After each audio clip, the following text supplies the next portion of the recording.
안녕하십니까. JTBC 저녁 뉴스입니다. 도내 자치단체들이 잇따라 지방의원 의정비 인상에 나서고 있습니다.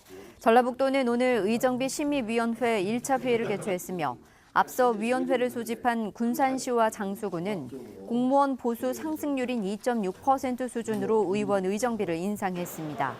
또 임실군 의정비 심의위원회는 전국 최하위인 의정비를 9.8% 올리겠다며 여론조사에 붙였다가 주민 과반수의 반대로 무산되게 됐습니다. 익산 장전마을의 집단 암 발생 원인으로 지목받고 있는 인근 비료 공장이 철거에 들어가면서 논란이 일고 있습니다. 익산시는 지난 21일 경매 낙찰로 비료 공장의 소유권이 이전되면서 이번 주부터 새 소유자가 철거를 진행하고 있다고 밝혔습니다. 주민들은 그러나 정확한 조사를 위해 역학조사가 끝날 때까지 공장이 보존돼야 하는데도 환경부와 익산시가 아무런 대책도 세우지 않고 있다며 반발하고 있습니다. 장항선의 익산 대야 구간을 전철화하는 사업이 본격적으로 시작됩니다. 한국철도시설공단 호남본부는 오는 2020년까지 장항선 익산 대야 구간에 258억 원을 투입해 2만 5천 볼트의 전기를 공급하는 전차선로와 전력설비 등을 설치할 계획입니다. 철도시설공단은 익산 대야 구간에 이어 2022년에 대야 신창 구간의 전철화가 완료되면 장항선 운행 열차가 디젤 기관차에서 전기차로 바뀌고 하루 운행 횟수가 37차례에서 102차례로 3배가량 늘게 된다고 밝혔습니다. 내후년에 끝나는 동북권 발전 특별회계 사업이 10년 연장됩니다. 전라북도는 오는 2020년에 끝나는 동북권 발전 특별회계 사업 기간을 오는 2030년까지 연장하고 해마다 투자하는 예산도 300억 원에서 360억 원으로 늘리기로 했습니다. 동북권 발전 특별회계 사업은 남원, 순창, 임실, 무주, 진안, 장수 등 6개 시군이 대상으로 지난 2011년부터 식품과 관광산업 육성에 2,278억 원이 투자됐습니다. 전라북도가 도의회가 부결해 논란을 빚은 조직 개편안을 손질한 뒤 다시 내놨습니다. 전라북도는 기존 안의 큰 틀은 유지하면서 축산 악취와 스마트팜, 미세먼지 대응 등 도의회가 지적한 내용을 반영한 조직 개편안을 입법 예고했습니다. 전라북도는 올해 안에 도의회 동의를 받기 위해 입법 예고 기간을 닷새로 줄였고 다음 달 초 도의회에 넘길 예정입니다.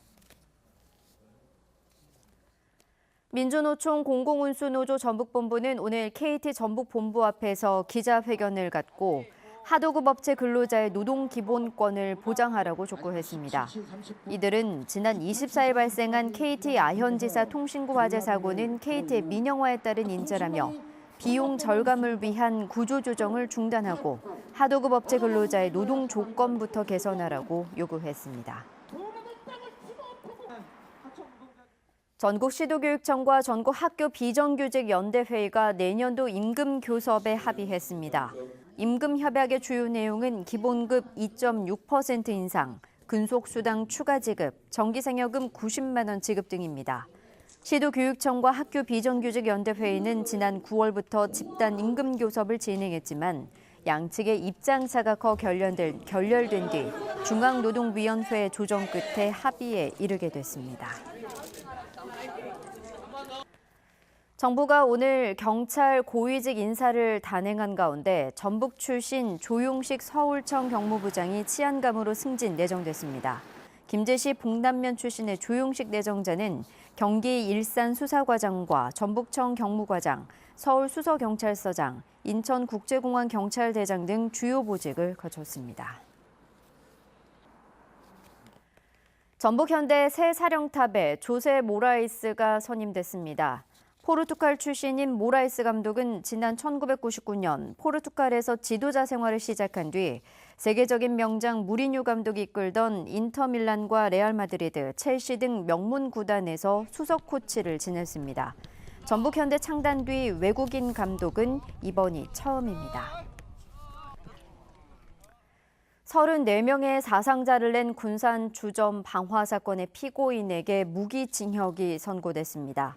전주지법 군산지원 제1형사부는 현 주조 건조물 방화치사상 등의 혐의로 기소된 55살 이모 씨에게 손님이 많은 시간을 기다렸다 불을 지르고 대피하지 못하도록 문을 잠근 것은 수법이 매우 악랄하다며 이같이 판결했습니다. 이 씨는 지난 6월 군산시 장미동의 한 주점에 불을 질러 5명을 숨지게 하고 29명을 다치게 한 혐의로 기소됐습니다. 중국 북부 쪽에 남아있던 황사가 다시 몰려오며 공기가 여전히 탁합니다. 전주와 완주, 정읍, 임실, 진안, 무주에는 미세먼지 주의보가 발효 중입니다. 내일도 공기 중에 오염물질이 남아있겠고 종일 공기질, 나쁨 수준이 이어지겠습니다. 내일은 가끔 구름 많다가 낮부터 차차 맑아지겠습니다. 아침 최저기온은 영하 3도에서 2도가 예상되고 한낮에는 전주 11도, 익산 10도로 오늘과 비슷하겠습니다. 다음 주 월요일에는 비가 한 차례 내리겠고 이후로 날이 부쩍 추워지겠습니다. JTBC 8시 뉴스 예고입니다. 무주군이 21억 원을 들여 향로산 휴양림에 조성한 관광용 모노레일이 고장나서 넉 달째 운영이 중단되고 있습니다. 현대자동차 전주공장에서 생산된 차량을 운반하는 탁송 기사들이 제대로 된 임금을 받지 못하고 있다며 불공정 계약을 주장하고 있습니다. 불을 지르고 문까지 잠궈 34명의 사상자를 낸 군산주점 방화범에게 법원이 무기징역을 선고했습니다. 자치단체들이 잇따라 지방의원 의정비 인상에 나서고 있습니다. 자세한 소식은 JTBC 8시 뉴스에서 전해드리겠습니다.